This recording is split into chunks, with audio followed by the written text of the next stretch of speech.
new version of Omicron spreads rapidly across America. Inflation is coming down hard. Businesses looking for workers. Mortgage rates are so bad, could lead to a $100 billion hit just to the U.S. economy.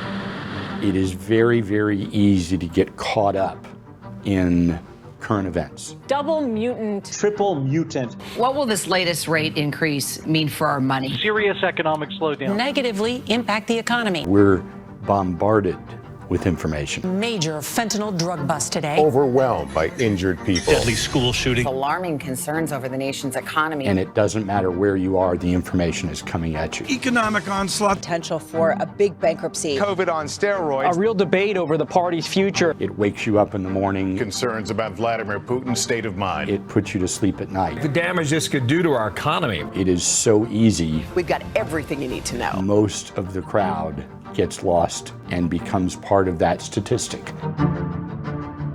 Over long periods of time, the public gets roughly 30 to 35% of what the market actually delivers. The only party that is not in that statistic is the one who can shut down the noise mentally. What we find historically is clients begin to do better because they stop this. Now to your money. What do I do about China? China's growing military might. What happens if interest rates do this? Yet again, another 0.75 of a point interest rate. Think about it for a second.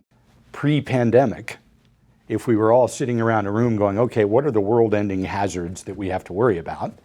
One of them would have been, I guess we could have a pandemic. The question, how severe will the coronavirus be and how long will its impact last? What is the impact of this virus on the global economy? The food supply chain is breaking. A once unimaginable milestone in the COVID pandemic. You know, the other one right after that would be, well, I suppose we could have a nuclear war. Russia's war with Ukraine. Should Americans be concerned about nuclear war? Nuclear war. Nuclear deterrence. That madman has nuclear weapons. Take this guy out. Unpredictable enemy. We don't want Vladimir Putin to push the red button. Those would be world-ending events.